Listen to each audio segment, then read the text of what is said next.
샬롬, 주님의 이름으로 사랑하고 축복합니다. 오늘 우리가 함께 묵상할 말씀은 열왕기상 8장 35절에서 53절까지 말씀입니다.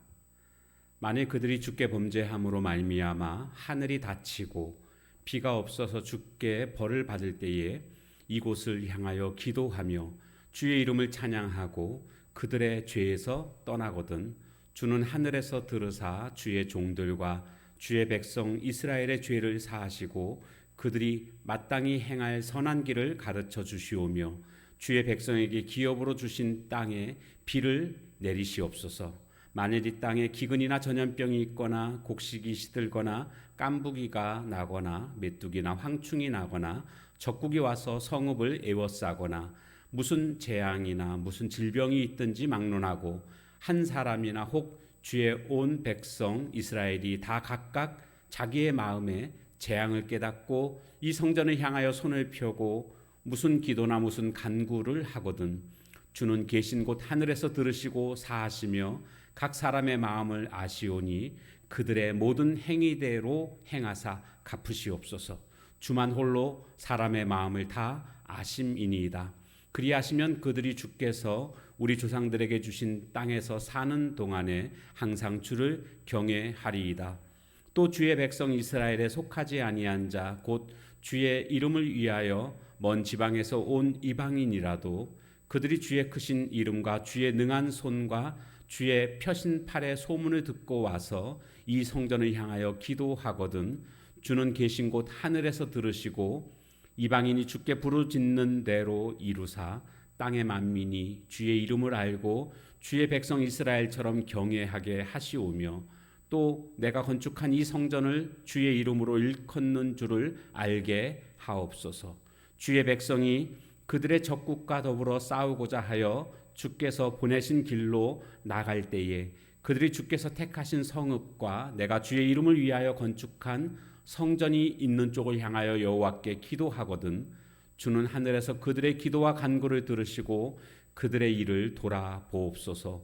범죄하지 아니하는 사람이 없사오니 그들이 주께 범죄함으로 주께서 그들에게 진노하사 그들을 적국에게 넘기심에 적국이 그들을 사로잡아 원근을 막론하고 적국의 땅으로 끌어간 후에 그들이 사로잡혀간 땅에서 스스로 깨닫고 그 사로잡은 자의 땅에서 돌이켜 주께 간구하기를 우리가 범죄하여 반역을 행하며 악을 지었나이다 하며 자기를 사로잡아간 적국의 땅에서 온 마음과 온 뜻으로 주께 돌아와서 주께서 그들의 조상들에게 주신 땅 곧 주께서 택하신 성읍과 내가 주의 이름을 위하여 건축한 성전 있는 쪽을 향하여 주께 기도하거든 주는 계신 곳 하늘에서 그들의 기도와 간구를 들으시고 그들의 일을 돌아보시오며 주께 범죄한 백성을 용서하시며 주께 범한 그 모든 허물을 사하시고 그들을 사로잡아간 자 앞에서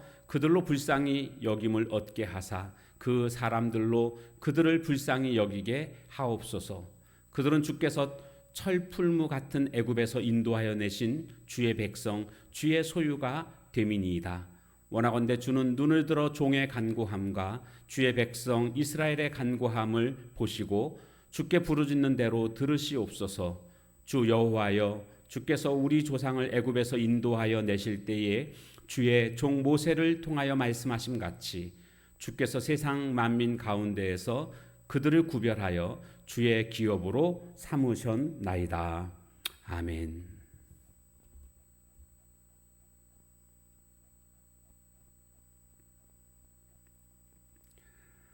솔로몬이 성전을 봉헌한 후에 하나님께 기도하는 내용이 계속되고 있습니다. 오늘 본문은 이 성전을 향하여 어떤 기도를 하든지 그 기도에 다 간구해 달라고 응답해 달라는 그런 내용이 되겠습니다. 먼저 35절부터 보게 되면 하늘이 닫히고 비가 없어서 그러니까 이스라엘에 비가 내리지 않을 때 그런가 하면 그 뒤에 보면 또 무서운 전염병이 돌 때 또 병충해가 있고 메뚜기가 온갖 곡식을 다 갉아먹게 되는 그리고 또 적들이 공격을 함으로 공격당할 때, 바로 이때 이 성전을 향하여 기도하게 되면 하나님 그 기도를 들어주옵소서. 물론 회개가 먼저겠죠. 죄에서 돌아서서 하나님 앞에 용서할 것을 구하면 하나님 용서해 달라고 그렇게 간구하고 있습니다. 하나님은 여기서 우리가 깨닫게 되는 것은 잘못했을 때 징계하시는 하나님이심을 알 수가 있습니다. 물론 이 징계는 다시 돌아오도록 하기 위한 사랑의 매입니다. 그러므로 오늘 우리 삶 속에서 예기치 않은 힘들고 어려운 일이 일어났을 때 먼저 스스로의 모습을 돌아보는 것, 내가 혹시 하나님 앞에서 지은 죄가 있지 않는지 돌아보는 것은 올바른 태도라고 할 수가 있습니다. 자, 그런데 여기서 또 생각해 보게 되는 것은 이런 어려움이 찾아왔을 때 그것을 용서해 달라고 기도함으로 응답받는 것도 중요하지만 더 중요한 것은 이와 같은 일이 생기지 않도록 하나님을 온전히 경외하는 그런 모습이 되어야 하겠습니다. 그리고 이제 또 계속해서 40절부터 보게 되면 이방인들에 관한 내용이 나오고 있습니다. 이방인들이 이 성전을 향하여 기도하거든. 그러니까 이방인들도 이제 하나님을 알고 주의 크신 이름과 행하신 모든 크신 일들에 대해서 듣고 먼 곳에서 와서 이 성전을 향하여 기도하게 되면 그들의 그 기도와 간구에 응답해 주십시오. 이런 지금 내용이 되겠습니다. 우리는 여기서 깨닫게 되는 것은 뭡니까? 하나님은 이스라엘만의 하나님이 아니시다라는 것을 알 수가 있습니다. 온 세상 만물을 창조하신 하나님이시기 때문에 모든 민족이 하나님을 섬길 것을 하나님은 원하고 계십니다. 마가복음 11장에 가보면 예수님께서 만민이 기도하는 집이다. 내 집은 만민이 기도하는 집이다. 이렇게 말씀하셨던 것도 같은 맥락으로 우리가 이해할 수가 있을 것입니다. 하나님은 차별하지 않으십니다. 편견을 갖고 계시지 않으십니다. 그래서 비록 이방인일지라도 하나님을 믿고 그리고 이제 예수님을 마음에 영접하고 예수님의 이름으로 기도하면 그 기도에 신실하게 응답해 주시는 그런 하나님이심을 우리는 또한 알 수가 있습니다. 자, 그리고 나서 이제 44절부터 보게 되면 전쟁 나갈 때에 이곳에서 하나님께 간구하게 되면 하나님 이 간구를 들어주십시오. 전쟁에 나가서 승리하기를 간구하는 것이 분명합니다. 그런가 하면 또 나오는 내용이 뭐냐 하면 죄를 져가지고 적국의 포로가 되었을 때에 그 곳에서 예루살렘을 향하여서 성전을 향하여서 기도하게 되면 그 기도를 들어주옵소서. 그런 내용이 이 뒷부분에 또 나오고 있습니다. 46절부터 보게 되면 왜 포로가 됐겠습니까? 범죄했기 때문에 포로가 됐던 것입니다. 그럼에도 불구하고 깨닫고 회개하고 하나님 앞에 기도하게 되면 성전을 향하여 기도하게 되면 하나님 그 기도에 신실하게 응답해 달라는 간구입니다. 실제로 다니엘이 포로 생활을 하지 않았습니까? 그 땅에서 예루살렘으로 향한 창문을 열고 드린 그러한 기도, 그 회개 기도, 이것으로 말미암아 이스라엘이 회복되어지는 것을 우리가 볼 수가 있습니다. 지금 전쟁에 나가기 전에 기도하는 것, 그런가 하면 포로 생활 가운데 기도하는 것, 이거 다 절박한 상황이라는 것을 알 수가 있습니다. 생명이 위태로운 그런 순간입니다. 절박한 상황 속에서 우리가 해야 할 것은 다른 것이 아니라 바로 기도라는 것입니다. 오늘날도 이 나라적으로 국가적으로 절박한 상황들이 분명히 있습니다. 크고 작은 어려운 상황들이 있습니다. 바로 이때에 우리가 해야 할 일이 뭐겠습니까? 나라를 위해서 기도하는 일입니다. 이 위기를 벗어날 수 있는 가장 좋은 방법은 다른 데 있는 것이 아닙니다. 바로 기도하는 것입니다. 기도하게 되면 하나님은 그 기도에 응답하시고 상황을 바꿔 주신다라는 겁니다. 그래서 하나님을 믿는 오늘 우리들에게 있어서 기도하지 못할 정도의 절망의 시간은 없다라고 정의를 내릴 수가 있습니다. 그런 절망은 없습니다. 왜요? 우리는 기도할 수 있으니까. 기도는요, 절망을 소망으로 바꾸는 능력이 있습니다. 오늘 하나님의 사람들은 하나님의 은혜와 하나님의 보호 가운데 살아가고 있습니다. 그런데 만약 기도하지 않는다면 하나님의 은혜가 필요 없다는 것입니다. 하나님의 보호가 필요 없다라는 것입니다. 이것은 그래서 교만한 행위가 되는 겁니다. 그래서 기도하지 않는 사람은 게으른 사람이 아니고 기도하지 않는 사람은 교만한 사람입니다. 교만한 사람은 망하게 되어 있습니다. 그러므로 오늘 우리가 어떤 절박한 상황이 찾아오게 되면 무엇보다도 먼저 하나님 앞에 기도할 줄 아는, 그리고 이 상황이 혹시 죄로 말미암아 비롯된 것은 아닌지 살펴보고 깨달아질 때에 그 죄를 회개하게 되면 회복의 역사가 일어나게 될 줄로 믿습니다. 왜요? 시편 18편 2절에 보니까 주 여호와는 방패시요 구원의 뿌리시요 요새시다 라고 말씀하고 있습니다.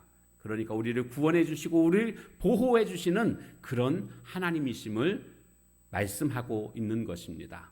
어려움 많은 세상 속에서 우리는 더욱더 주님만을 바라보고 더 주님을 의지하고 주님께 기도함으로 말미암아 세상의 모든 어려움들을 뚫고 초월해서 주님이 주시는 그러한 은혜 가운데 거하는 우리 모두의 삶이 다 되어지시기를 주님의 이름으로 축원합니다. 함께 찬양하겠습니다.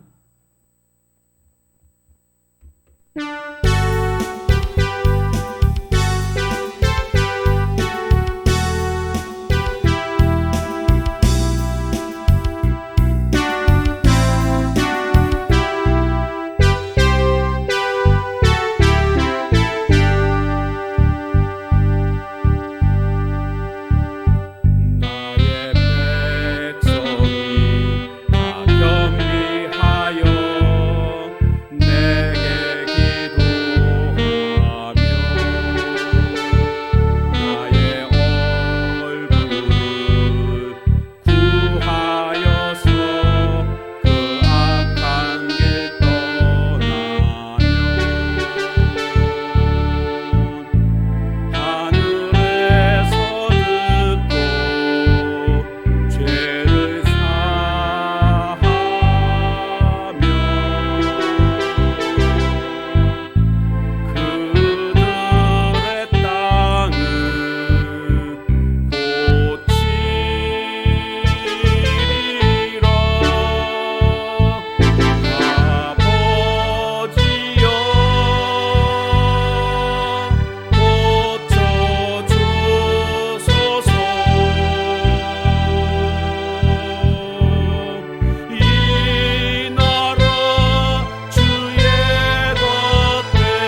하나님,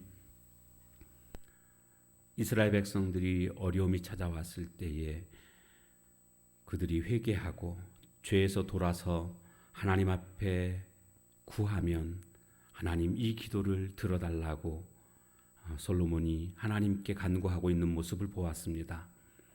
때로는 우리가 잘못됐을 때에 하나님은 이렇게 여러 가지 방법으로 징계하시는 하나님이심을 우리가 보게 됩니다. 그것은 돌아오도록 하기 위한 사랑의 매이고, 그러기에 내가 사랑의 매를 맞았을 때에 왜 이런 일들이 일어났는지 나 스스로를 돌아보고 죄로부터 비롯된 것은 아닌지 살펴볼 줄 아는 지혜가 있게 하옵소서. 어려움이 있어도 낙심하지 말고 기도하면 회복될 수 있음을 기억하고 하나님의 은혜를 구하며 주 앞에 엎드리는 저희들 되게 하옵소서. 하나님은 온 민족의 만방의 하나님이신 줄로 믿습니다. 오늘 그러기에 이방인들이 와서 기도하면 그 기도에도 응답해달라고 기도했던 것처럼 오늘 우리들의 믿지 않는 가족, 이웃들도 하나님 앞에 나와 함께 같이 기도할 수 있는 그런 자들이 되게 하나님 인도해 주옵소서. 이것을 위해서 우리가 더 열심히 기도하게 하옵소서. 또한 절박한 상황이 찾아올 때에 우리가 무엇보다도 기도해야 함을 깨닫게 됩니다. 전쟁에 나가기 전에 죄로 말미암아 적국의 포로가 되었을 때에도 그 모든 상황이 참으로 절박한 상황이긴 하지만 하나님을 믿는 오늘 우리에게는 기도하지 못할 정도의 절망이란 없음을 믿습니다. 기도하면 되니까, 하나님 우리가 기도하면 되니까 하나님 앞에 간절히 회개하고 기도함으로 회복의 하나님, 은혜의 하나님을 경험하게 하옵소서. 오늘 하루도 그 하나님을 더 깊이 묵상하는 은혜의 하나님을 깊이 묵상하며 더 기도의 자리로 나아가는 삶이 되게 하옵소서. 예수님의 이름으로 감사하며 간절히 기도하옵나이다. 아멘. 주신 말씀 붙들고 기도하는 시간을 가지시기 바랍니다.